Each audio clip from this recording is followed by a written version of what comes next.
You know, there's this persistent idea that the past was drab, that historical figures were just these serious, stoic people who, I don't know, spent all their time contemplating war or famine. Or posing for oil paintings that make them look absolutely miserable. Exactly. But then every once in a while, you stumble across a voice from like 1,000 years ago that is so sharp, so funny, and honestly so judgmental. So judgmental. It feels like you're reading a group chat from last Tuesday. It is a bit of a shock to the system, isn't it? Usually when we look at history, especially from a millennium ago, we're looking at it through the lens of, great men. Right. Emperors, generals, big sweeping events. Exactly. Laws, religious edicts. But today we are looking at history through the eyes of a woman who was, well, much more concerned with the awkwardness of a bad haircut. Or the absolute aesthetic crime of wearing the wrong shade of red in the springtime. Yes. That was a serious offense. It's history, but it's history with a personality. Today we are diving deep into the Heian period in Japan, specifically into the world of Sei Shōnagon and her absolute masterpiece, the Pillow Book. It really is a masterpiece. And we've got a massive stack of sources here, biographical analysis, translations of her work, and some pretty dense historical context on the Imperial Court structure. Right. So the mission today is to figure out not just who she was, but how she managed to capture a world that was, well, essentially falling apart, and make it look perfect. And that is the key tension we are going to explore. Yeah. Because on the surface, the Pillow Book is this delightful, breezy collection of lists and gossip. Yeah. But underneath, if you know what to look for, it's a desperate act of preservation. A desperate act. Yes, during a time of absolute political catastrophe. It's literature as a defense mechanism. I love that. Okay, so let's set the stage before we meet the woman herself. We're in Kyoto, around the year 1000. Give us the vibe of this specific moment in history. Because it's not like the samurai movies people might be picturing, right? Oh, far from it. If you're picturing armor and battles, just wipe that image away completely. The vibe is pressure cooker. Pressure cooker. The Heian court was an incredibly closed society. I mean, a tiny aristocracy obsessed with aesthetics, poetry, and rank. So a very small world. Very small. You've got maybe a few thousand people in the actual aristocracy, all living in these dark wooden palaces draped in 12 layers of silk. 12 layers. And just watching each other constantly. It sounds claustrophobic. It was. And because they had no external wars at this specific moment, all of their energy was turned inward. So boredom was the enemy, and taste. Taste was the only currency that really mattered. What do you mean by that? I mean, if your handwriting was bad, you were a social pariah. Seriously? Absolutely. If you couldn't recognize a poetic allusion from, say, a Chinese classic, you were considered useless, socially dead. So it's basically high school, but with lethal political consequences. That is a perfect description of the Heian court. And into this high-pressure, high-fashion environment comes our protagonist. Sei Shōnagon. But we have to address the first mystery immediately. Go on. Sei Shōnagon isn't actually her name, is it? Right. This threw me when I was reading the notes. I just assumed Sei was her first name and Shōnagon her last name, or vice versa. But it's neither. No, and this is sort of the first detective story we have to solve to get to her identity. Sei Shōnagon is essentially a work ID. A handle, like a username. Exactly, a handle. In the Heian era, women's birth names were rarely recorded in official histories unless they were, vital for dynastic reasons. Like if they were the mother of an emperor. Precisely. For everyone else, you were known by a composite nickname. Okay, so let's decode it. Let's start with Sei. Where does that come from? Sei is a linguistic trick. It comes from her family name, which was Kiyohara. Kiyohara, okay. In Japanese characters, the first character for Kiyo can be read in the Sino-Japanese style as Sei. Oh, I see. So Sei is just a shorthand way of flagging her lineage. It's like if your last name was King and everyone at the office called you Rex. Got it. It's a nod to her family. And the Kiyohara clan. They were a big deal, right? Culturally, yes. Politically, they were. Middling. The sources really emphasize this pedigree. Her father, Kiyohara no Motosuke, was a famous waka poet. Okay. And her grandfather was a poet as well. She was essentially a nepo baby of the literary world.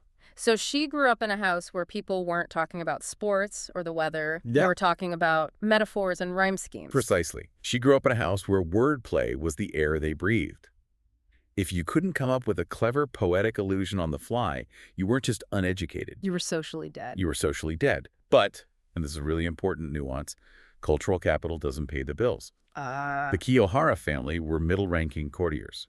The sources suggest they faced financial difficulties because they didn't hold what were called revenue-producing offices. Revenue-producing office sounds like a polite way of saying jobs where you can skim a little off the top. Or at least jobs that came with land rights and tax income. The Kiyoharas were scholars and poets. They had status, but they were likely cash poor. Which explains why she needed a job at court. But let's get to the second half of her name. Shōnagon? That's a job title, right? It is. It translates to Lesser Counselor of State.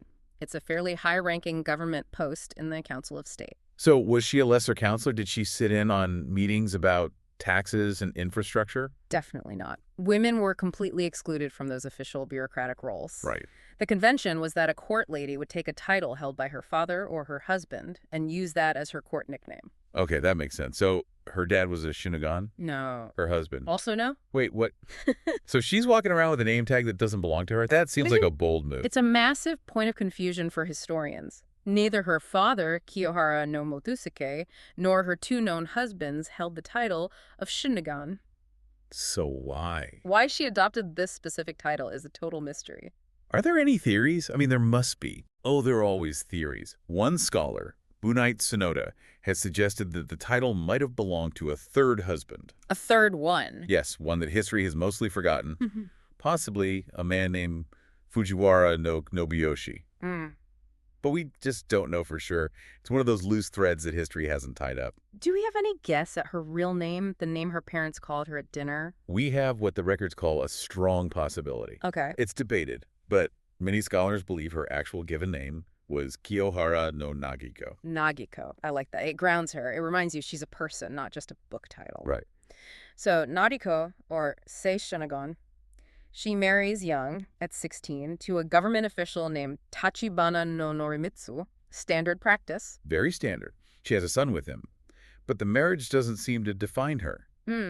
By the time she enters the service of Empress Teishi, around the year 993, so she's about 27 at this point, she seems to be acting as a free agent. Okay. And there's this fascinating ambiguity about her relationship with her ex-husband. The sources mention something really specific about how the court viewed them. They called them big brother and little sister. Yes.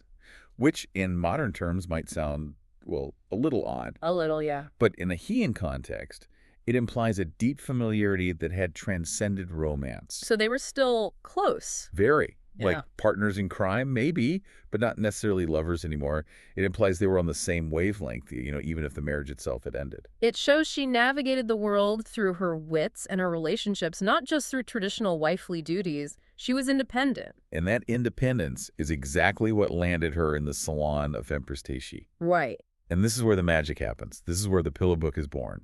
Okay, so let's unpack the book itself. Because Pillow Book Makura no Sushi, it's a great title, but if you go to a bookstore and buy it expecting a novel with a plot, you're going to be very confused. You definitely will be. It is not a novel. It's not strictly a diary either. Yeah. The Japanese term for this genre is zuihitsu. Which translates to? Following the brush. Yeah, following the brush. I love that imagery. It's so free. Isn't it evocative? The idea is that the mind moves and the brush just follows it wherever it goes. It's not planned. It's a collection of miscellaneous writings. So what's in it? You have lists, essays, nature descriptions, gossip, complaints about people's manners. It's a chaotic mix. I've heard it described as the world's first blog. That is actually a perfect analogy. It has that fragmented, immediate quality. One minute she's writing a deeply poetic description of snow falling on a plum blossom. And the very next section is literally a list of hateful things where she complains about people who slurp their soup or visitors who overstay their welcome. So relatable. It's very online in its energy. And the title, The Pillow Book, was she literally sleeping on it? The origin story is legendary, and it tells us so much about her relationship with Empress Teishi. Okay. Around the year 994, the Empress was given a bundle of high-quality paper. Now, you have to remember, paper was a luxury item. It was precious. Right, not something you just waste. Not at all. So Teishi didn't know what to do with it. She asked Shōnagon, what should we write on this? And Shōnagon, being Shōnagon, had a quip ready. Exactly. She made a pun. She said, essentially, if this were a history book, we'd call it a record, because in Japanese, the word for record sounds like pillow. But since it's just a bundle, let's make it a pillow. I don't quite get the pun, but what does she mean by make it a pillow? She meant a bedside companion, something you keep near your pillow to jot down fleeting thoughts before you sleep. Ah, okay. It implies intimacy, informality, and privacy. Yeah. She wasn't writing for the ages, or so she claimed. She was writing for the moment. For the moment, yes. It's interesting because informality is the opposite of how we usually think of the Japanese court. We think of ritual and stiffness. Right. But she's obsessing over the messy details of life. However, there's a technical issue with the book we need to mention. We aren't reading the original manuscript, are we? No. And this really matters. We don't have her handwriting. For centuries, this book was hand-copied by scribes. And scribes make mistakes. Scribes make mistakes. They rearrange the pages, they skip sections, or they might add a comment of their own that later gets incorporated into the main text. So there are different versions of the text floating around. Exactly. Scholars generally rely on what's called the Sankenban version. Sankenban? Yeah, it's considered the most complete, organized into about 300 sections. But even then, the order is likely not what Shōnagon intended. Why not? Because she probably didn't intend a specific order at all. It was a fluid collection of loose leaves. Let's talk about the lens she uses. You mentioned earlier that the vibe of the court was a pressure cooker. But when you read the book, it feels light. It feels elegant. It feels like a party that never ends. Right. Is she lying to us? She is, curating. Yeah. And this is the most critical insight into her psychology and the historical value of the book. Okay. While she is writing this book, her patron, Empress Teishi, is living through an absolute nightmare. Her family is losing power, her brothers are being exiled, and the political walls are closing in. It is a tragedy in real time. But Shōnagon barely mentions any of it. Almost none of it. And that is the filter the sources talk about. What filter? In the Heian aesthetic, to write openly about tragedy or ugliness, especially regarding your patron, was considered unstylish. It lacked refinement. It was gauche. So she was ignoring the elephant in the room because talking about the elephant would be tacky. Partly, yes. But it was more than just etiquette. It was an act of preservation. What do you mean? She makes the deliberate choice to filter out the gloom. She focuses on the beauty of the robes, the wit of the conversation, the perfection of the snow. She is building a monument to Empress Teishi's glory. Wow. She is preserving the good times in amber, protecting Teishi's image from the political decay that was actually destroying her. That recontextualizes the whole book for me. It's not just shallow observations. No. It's a shield. She's refusing to let the tragedy define her empress. Precisely. It's an act of defiance through aesthetics. And to do that, she relied on an incredible memory. The sources note that she wrote many of these entries years after the events happened. Years later. Yes. Yet she describes the exact layers of robes people were wearing, the precise color of a fan, the exact poem someone quoted. She's like a human camera. She was known for it. In a court where everything depended on protocol and aesthetics, remembering who wore what and who said what 5 years ago wasn't just a party trick. It was a superpower. It was a superpower. Speaking of superpowers and super egos, we have to talk about the beef, the rivalry. The great Heian showdown. In one corner, Sei Shōnagon. In the other, Murasaki Shikibu, the author of the Tale of Genji. It is truly incredible that the two greatest writers in Japanese history, maybe two of the greatest in world history, were contemporaries, both women, and apparently they couldn't stand each other. It's amazing. So who is Murasaki Shikibu in relation to Shōnagon? Yeah. Why were they enemies? Murasaki served Empress Shoshi. Now, this is where the politics come in. Empress Shoshi was the rival to Empress Teishi. Ah. So they're on opposing teams in the court hierarchy. It's like serving the first lady versus serving the opposition leader. That's a perfect analogy. Teishi was the established empress, but her family was falling. Shoshi was the young challenger, backed by the rising power of the Fujiwara clan leader, Michinaga. So Shōnagon and Murasaki were proxies for this massive power struggle. Exactly. And Murasaki didn't keep her opinions to herself. No, she did not. In her own diary, the Diary of Lady Murasaki, she really goes after Shōnagon. What does she say? She calls her conceited. She says Shōnagon tries too hard to be clever, scattering Chinese characters around just to show off her education. Ouch. That sounds like a personality clash, too. Shōnagon comes across as extroverted, flashy, the life of the party. Right. The one who wants to be the center of attention. Murasaki feels more introverted, cerebral, maybe a little darker. That's a very accurate reading. Murasaki seems almost annoyed by Shōnagon's relentless brightness. She thinks it's superficial. But, and this is the kicker, What? even while insulting her, Murasaki admits that Shōnagon is gifted. She writes that Shōnagon has moments of brilliance. She can't deny the talent. It's that thing where you hate someone, but you have to respect their game. Exactly. That's when you know you're good. When your enemies have to put a caveat in their insults. Yeah. Let's look at that game. The specific opinions that made Shōnagon so famous. Her lists are legendary. But one section really stood out to me in the research, her take on religion.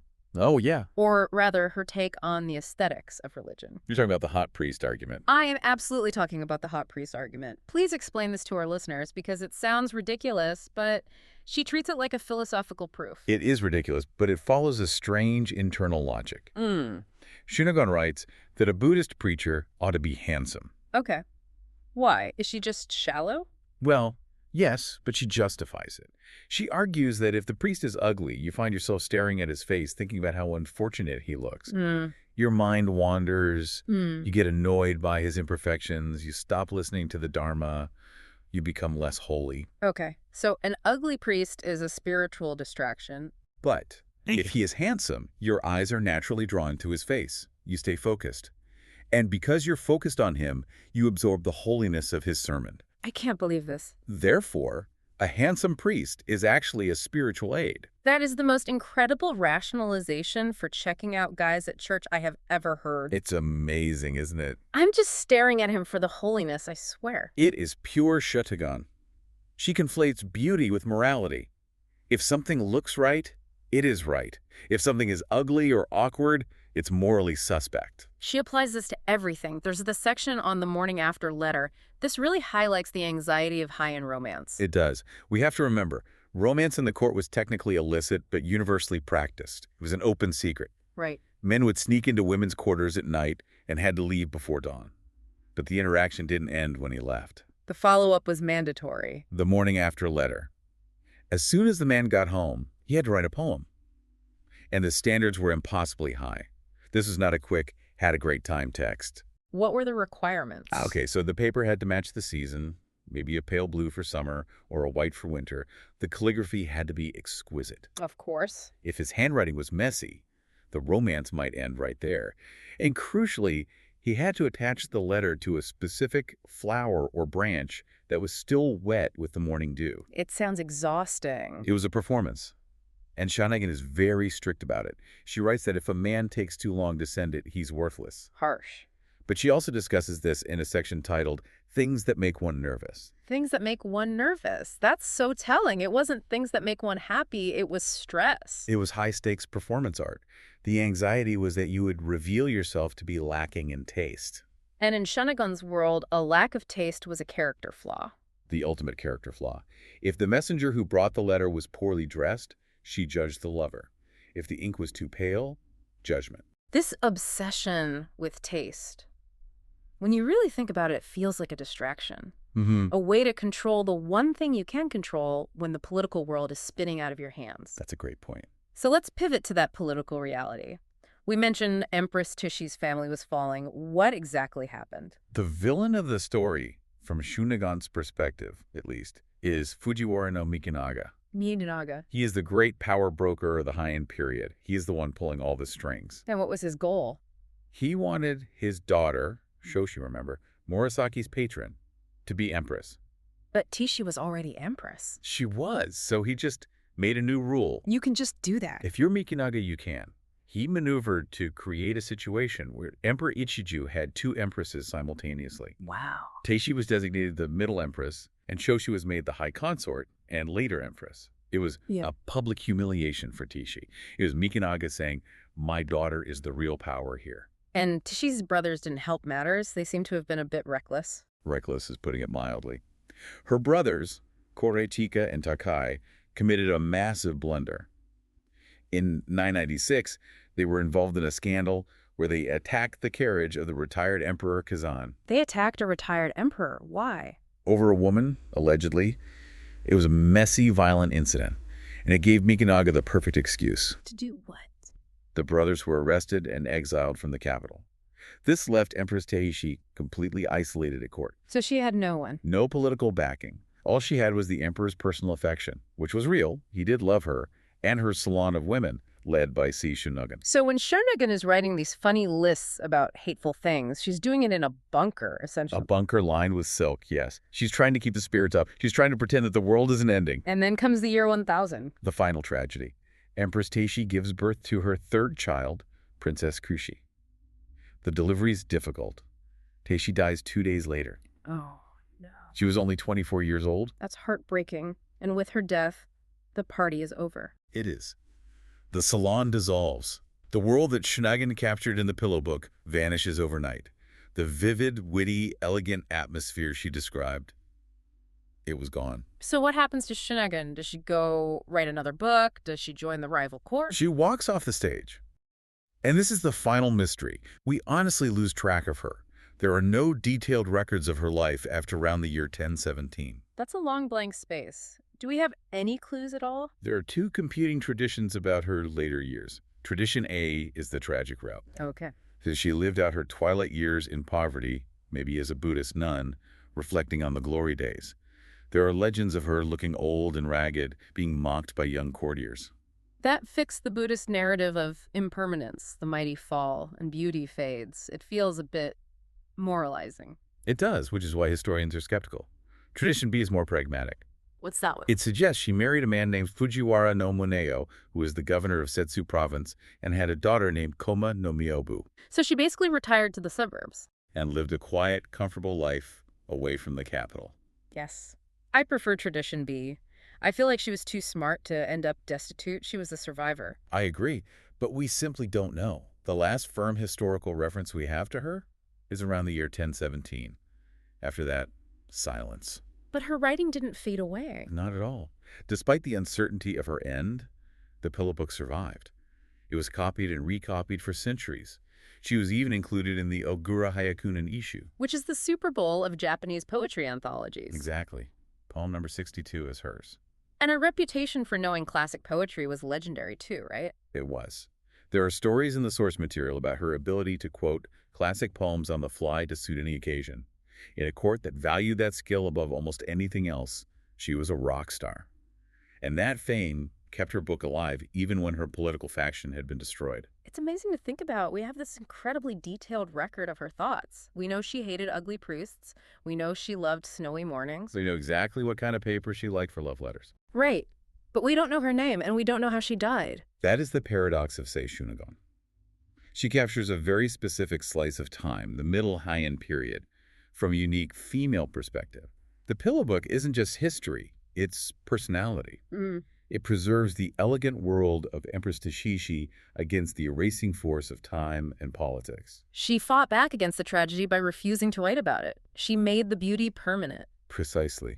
She won the war of memory. So when we step back and look at this deep dive, what's the takeaway?